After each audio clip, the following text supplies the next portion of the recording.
সাত কলেজের শিক্ষার্থীদের বিক্ষোভকে ঘিরে রাজধানীর নীলক্ষেত এলাকায় সতর্ক অবস্থানে রয়েছে পুলিশ। দর্শকের বেশি আলো খবর নিয়ে নীলক্ষেত থেকে যুক্ত হচ্ছেন সহকর্মী সাজিদ সরকার।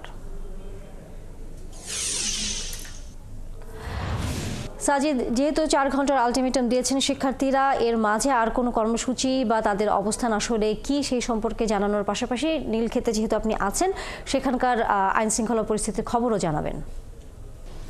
তাই না, যে গতকাল রাতে কিন্তু সকাল থেকেই পুলিশ আইন শৃঙ্খলা বাহিনীর পক্ষ থেকে আর্মড ফোর্সেস এবং রিজার্ভ পুলিশ, একই সাথে নিউ মার্কেট থানা পুলিশ এবং বিজিবি টহল টিম কিন্তু মোতায়েন করা হয়েছে, যার চিত্র আমরা কিন্তু দেখছি।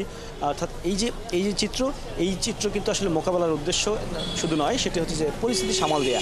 এবং এই গতকালে যে পুলিশ কর্তৃক শিক্ষার্থীদের উপরে টিয়ার সেল নিক্ষেপ এবং সাউন্ড গ্রেনেড নিক্ষেপ, সেই বিষয়টি নিয়ে কিন্তু ইতিমধ্যেই ডিএমপি কমিশনার কিন্তু কথা বলেছেন। তিনি জানিয়েছেন যে গতকাল পুলিশ পরিস্থিতি শান্ত করার জন্য পরিস্থিতি সামাল দিয়েছেন এবং সেই কারণেই যেটুকু সাউন্ড গ্রেনেড নিক্ষেপ করা দরকার এবং টিয়ার সেল নিক্ষেপ করা দরকার ঠিক ততটুকুই করেছেন।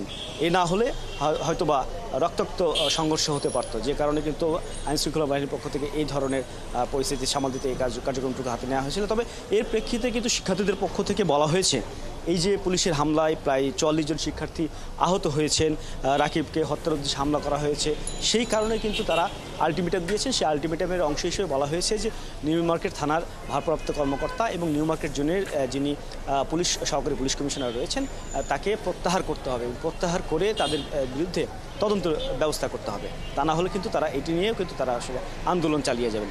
একই সাথে কিন্তু তাদের পক্ষ থেকে আরও একটি দাবি করা হয়েছে, সেটি হচ্ছে যে ঢাকা বিশ্ববিদ্যালয়ের ভিতর দিয়ে যে সমস্ত সড়ক রয়েছে সিটি কর্পোরেশনের আওতাভুক্ত, সেই সড়কগুলো এবং ফুটপাথগুলো কিন্তু আসলে জনসাধারণের জন্য উন্মুক্ত করা হবে। এটি কিন্তু একেবারে নতুন দাবি। সরকার, আপনার মাধ্যমে আমরা সর্বশেষ খবর নীলক্ষেতের জানছিলাম। আমরা ফিরবো নিশ্চয়ই আবারও।